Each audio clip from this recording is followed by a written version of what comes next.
시청자 여러분 안녕하십니까? 포항 지진이 발생한 이후 우리 국민 10명 가운데 9명이 우리나라가 지진 위험 지역이라고 생각하는 걸로 나타났습니다. 장성훈 기자가 보도합니다.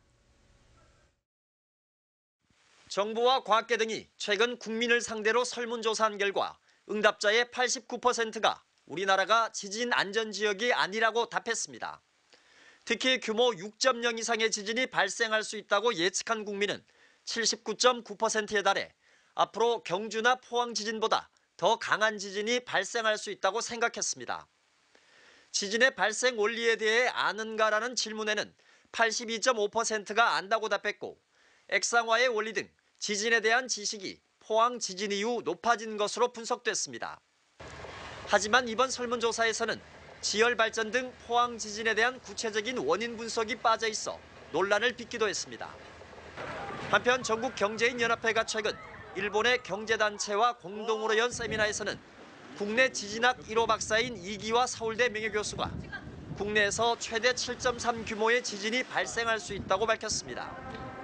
이 교수는 포항과 경주 지진이 발생한 양산 단층 때의 어느 지점에서라도 최대 규모 7.3에 달하는 광범위한 지진이 추가로 발생할 수 있고 지진의 패턴도 포항처럼 대규모 피해를 낳는 단층면의 상하 이동일 수 있다고 경고했습니다.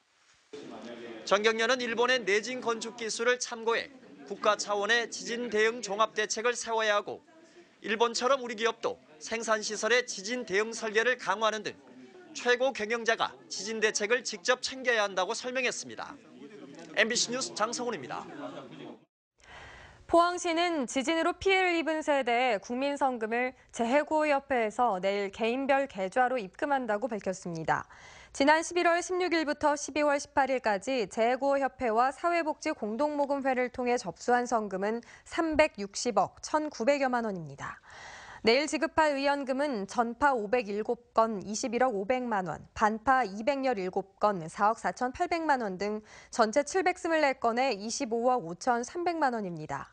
2만 5천여에 이르는 주택 소파인 경우 실거주자와 본인 계좌, 전산자료 확인 등의 과정을 거치는 등 상당한 시일이 소요되는 점을 감안해 내년도 1월 말에 지급할 계획입니다. 한편 지진 피해자들에 대한 재난지원금도 내일부터 지급할 예정이며 전파 세대별 900만 원, 반파는 450만 원 등 56억 8천만 원을 지급하고 나머지 소파는 세대별 100만 원의 재난지원금을 금년 중에 지급할 예정입니다. 포항 지진과 관련해 국도 7호선과 28호선에 추가 공동은 없는 것으로 조사됐습니다. 부산지방국도관리청은 전문가와 함께 진앙지 반경 10km 내에 위치한 국도 18.4km에 대해 GPR 탐사와 현장 조사를 실시한 결과 도로 아래 큰 구멍은 없는 것으로 확인됐다고 밝혔습니다.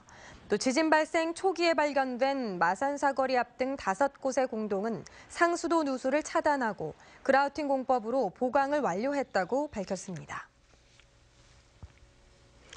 포항시 남북구 보건소는 오늘 포항시청에서 포항시 재난심리지원 TF팀 출범식을 가졌습니다. TF팀은 포항시와 정신건강의학과 전문의, 관련 학과 교수 등을 위원으로 재난심리 현장에서의 전문적인 자문과 심리 지원을 효율적으로 추진하게 됩니다. 또 이달 말까지 포항 시민을 대상으로 지진 피해 고위험군에 대한 지속적인 사후 관리와 외상 후 스트레스 예방 프로그램, 트라우마 극복 대시민 강좌, 재난심리 지원 상담 서비스 등을 진행합니다. 포항지역발전협의회는 오늘 기자회견을 갖고 포항 지진으로 이재민과 총체적 위기에 빠진 포항 경제를 위해 정부가 실질적이고 성의 있는 대책을 마련할 것을 촉구했습니다. 또 주택 전파해주는 최대 900만 원 지원금이 턱없이 적어 현실에 맞는 금액을 산정해 지원해야 한다며 지진 피해 관련 특별법안과 흥해 지역 도시재생 뉴딜 사업을 위한 특별법 개정을 시급히 처리해야 한다고 밝혔습니다. 지금까지 포항에서 전해드렸습니다. 여러분 고맙습니다.